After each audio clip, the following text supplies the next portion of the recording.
তিনের দাগে কি আছে দেখো, পাঠ থেকে একই অর্থের শব্দ খুঁজে নিয়ে লেখো। ছবি, জোগাড়, পঙ্কজ, পুষ্প, মাটি। ছবি দিয়ে চিত্র, জোগাড় দিয়ে সংগ্রহ, পঙ্কজ হচ্ছে পদ্ম, পুষ্প হচ্ছে ফুল, মাটি হচ্ছে মৃত্তিকা। তারপরে নেক্সট দেখো চারে কি আছে, নিচের বিশেষ্য শব্দগুলিকে বিশেষণ এবং বিশেষণ শব্দগুলিকে বিশেষ্যে রূপান্তরিত করো।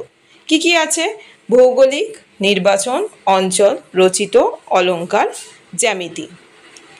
ও আচ্ছা, এটা তো তোমাদের আমি আগেই বলে দিয়েছি, এটা ভয়েসে আমি তোমাদেরকে বলে দিয়েছি, কেননা এটা আর আমি লিখিনি, এটা আমি মুখে বলে দিয়েছি। তাও যদি কারোর অসুবিধা হয় অবশ্যই আমাকে কমেন্ট বক্সে বলো, এটা তাহলে আমি আর লিখে দিচ্ছি না। নেক্সট চলো কি আছে আমরা দেখে নিই। পাঁচে দেখো, তোমাদের এই পাঠ্যাংশ থেকে দুটি জটিল বাক্য লেখো যারা যুক্ত আছে যেমন তেমন দিয়ে। এছাড়া যদি, তবে, যখন তখন, যে সে, যেখানে সেখানে, যেদিন সেদিন ইত্যাদি ব্যবহার করে একটি করে জটিল বাক্য লেখো। উত্তর দেখো, সেই চিত্রণের বিষয়বস্তু যেমন নিজেরা নির্বাচন করে তেমনি তার উপাদানও নিজেরা সংগ্রহ করে। দুইয়ে দেখো, উল্লেখ্য এই ধরনের, ভালো করে এগুলোকে খেয়াল করবে কটা বলেছে, কি বলেছে। বিস্তৃত আকারের ছবি যেমন লাল, নীল, সাদা, গেরুয়া ইত্যাদি বিভিন্ন বর্ণের সমাবেশ আঁকা হয়, তেমনি বর্ণ ছাড়াও আঁকা হয়। যদি তবে দিয়ে, যদি তুমি আসো তবে আমি যাব, যখন তখন, যখন আমি পৌঁছালাম তখন সূর্য অস্ত গেছে, যে সে, যে স্কুলে আসবে না সে উপস্থিতি পাবে না। তো এইগুলো যেহেতু বাক্য গঠন, এগুলো কিন্তু তোমরা নিজেরাও কিন্তু, এই যে বাক্যগুলো লিখতে হবে সেটা না, এটা কিন্তু তোমরা নিজেরাও কিন্তু নিজেদের মতো লিখতে পারো। এই যদি ওয়ার্ডগুলো থাকলেই হবে, এটা কোনো ব্যাপার না। তো যাই হোক, দেখো, যেখানে সেখানে, যেখানে বাঘের ভয় সেখানে সন্ধ্যা হয়, যেদিন সেদিন, যেদিন আমার বন্ধুরা এখানে এসেছিল সেদিন খুব মজা হয়েছিল। এখানটা একটুখানি দেখে নেবে, যেদিন, এখানটা তো স্পেলিংটা তোমরা জানোই, আর এখানে খুব মজা হয়েছিল, লটা ঠিক দেখা যাচ্ছে না এখানটা, তো সেই জন্য এটা আমি মুখে বলে দিলাম। তো তারপরে দেখো কি লিখেছি, তারপরে আছে ছয়ে, নিচের বাক্যগুলো জুড়ে একটি বাক্য পরিণত করো। এই মাটির রং ঈষৎ হরিদ্রাভ, এই মাটির রং ঈষৎ সাদাটে। উত্তর, এই মাটির রং ঈষৎ হরিদ্রাভ এবং সাদাটে। হয়েছে, মানে এটাকে আমাদের বাক্যটাকে কানেক্টেড করে একটা মিনিংফুল কিন্তু সেন্টেন্স মানে বাক্যে পরিণত করতে হবে। ছয় দুইয়ে আছে দেখো, দূর থেকে দৃশ্য হিসাবে মানানসই হওয়া চাই। এইভাবেই দেয়ালগুলি নির্বাচন করা হয়। উত্তর কি লিখেছি, দূর থেকে দৃশ্য হিসাবে মানানসই দেয়ালগুলো নির্বাচন করা হয়। তারপরে চলো ছয়ের তিন দাগে কি আছে আমরা দেখে নিই। দেখো, ছয়ের তিন দাগে আছে, ঘরের চতুষ্পার্শ্ব ঘিরে থাকে একটি বেদি, তার রং কালো। ঘরের চতুষ্পার্শ্ব ঘিরে থাকে একটি কালো রঙের বেদি। এইগুলোকে কিন্তু ভালো করে বুঝে নিজেরা করবে।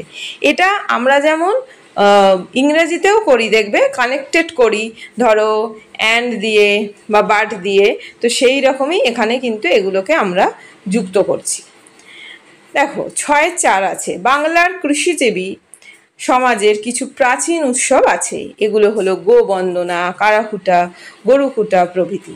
বাংলার কৃষিজীবী সমাজের প্রাচীন উৎসবগুলি হলো গো বন্দনা, কারাকুটা, গরুকুটা প্রভৃতি। এটা হলো ছয়ের চার দাগ। তারপরে দেখো, তারপরে চলো, তারপরে কি আছে আমরা একটুখানি দেখে নিই। নেক্সট দেখো, নেক্সট আছে সাথে, নিচের প্রশ্নগুলি উত্তর নিজের ভাষায় লেখো। তোমার জানা কোন অঞ্চলের লোকসমাজে দেয়ালের ছবি আঁকার চল আছে? সাঁওতাল, ভূমি, সেরিয়া, এইগুলো আমি একটুখানি এখানে লিখে দিয়েছি অলরেডি, তাও একটুখানি বলি। এইগুলো দেখবে আমরা যখন পড়েছিলাম একদম প্রথমে দেখবে লেখা আছে যে মানভূমের সাঁওতাল, হো, অসুর, ভূমিজ, মুন্ডা, ওরাও, খেরিয়া, শবর, কোর, বীরহর প্রভৃতি আদিবাসী গোষ্ঠী মানুষের ওইখানটা দেখবে, এখানটা আমরা পেয়েছি। তাদের মধ্যে থেকে এই উপজাতিগুলো সমাজে কিন্তু ছবি আঁকার চল আছে। এখানটা অলরেডি কিন্তু তোমাদের পড়িয়েছিলাম। দেখবে একদম তোমাদের যে 57 পৃষ্ঠা আছে, 57 পৃষ্ঠার লাস্ট যে প্যারাটা আছে সেই প্যারাটাতে কিন্তু তোমরা পাবে, ওখানেই লেখা আছে ওই গোষ্ঠীর মানুষের বসবাস থাকলে এদের মধ্যে মাটির ঘর তৈরি তথা দেয়াল চিত্রের ক্ষেত্রে আবার লেখা ছিল কি যে সাঁওতালরাই কিন্তু এগিয়ে, যে এইখানটাতে কিন্তু এইগুলো পেয়ে যাবে। তারপরে 7-2 মানভূম জেলা সংলগ্ন আর কোন কোন জেলায় দেয়াল চিত্র হয়ে থাকে। মানভূম সংলগ্ন জেলা মেদিনীপুর, বাঁকুড়া, বর্ধমান জেলার পশ্চিম অংশ এবং বীরভূম জেলাতে প্রচুর দেয়াল চিত্রণ হয়ে থাকে।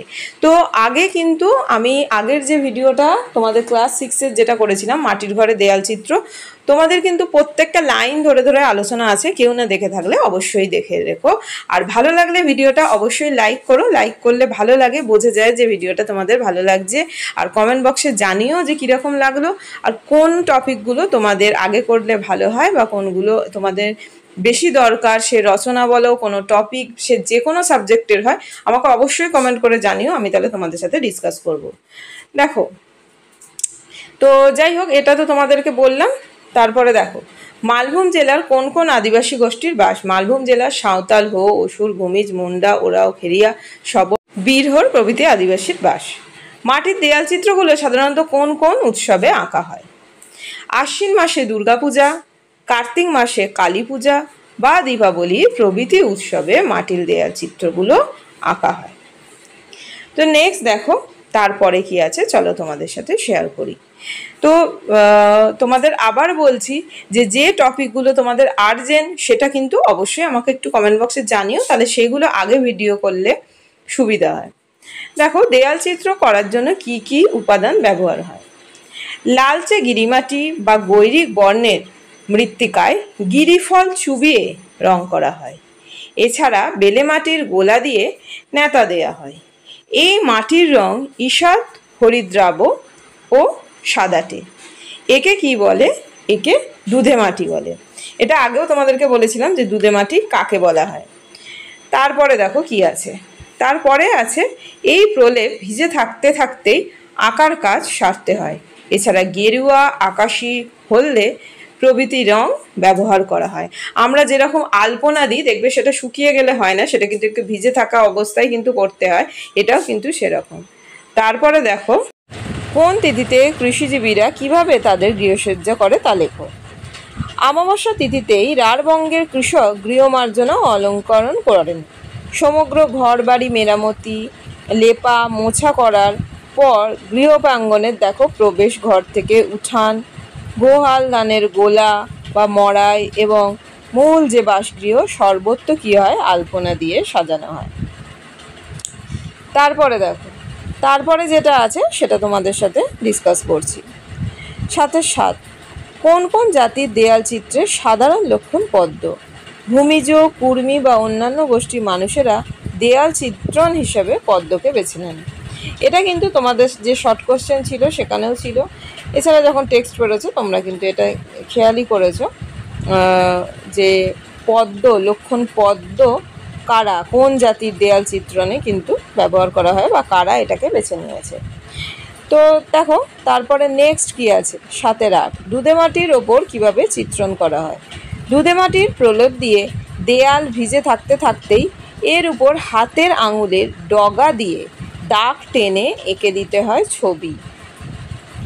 তো আমরা যেটা বলছিলাম যে যেমন আমরা আলপনা দিই, দেখবে আমরা কিন্তু সেইভাবেই খানিকটা কিন্তু এই যে রিচুয়ালসগুলো এদের যে ছবি আঁকা এগুলো কিন্তু বেশিরভাগটাই পালন করতে হয়, বা যে বলা হচ্ছিল যে ভিজে থাকতে থাকতেই করা হয়, দেখবে সেটার সাথে কিন্তু অনেকটা ওরকম।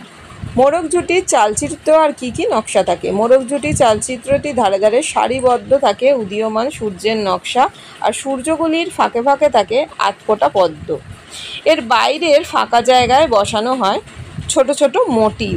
এটা কিন্তু যখন আমি টেক্সট পড়িয়েছিলাম তোমাদের কিন্তু আরও ডিটেলসে একটুখানি বলে দিয়েছিলাম তোমাদেরকে। তো দেখো তারপরে কি আছে, তারপরে লিখেছি সেই মোটিভের মধ্যে উল্লেখযোগ্য হলো ইস্কাবন, হরতনের চিহ্ন, সাধারণ লতাপাতা, পাখি, ময়ূর ইত্যাদি। তো যাই হোক ভিডিওটা এত অবধি ছিল। তো থ্যাঙ্কস ফর ওয়াচিং। সবাই খুব ভালো থেকো, সুস্থ থেকো, সাবধানে থেকো। টাটা।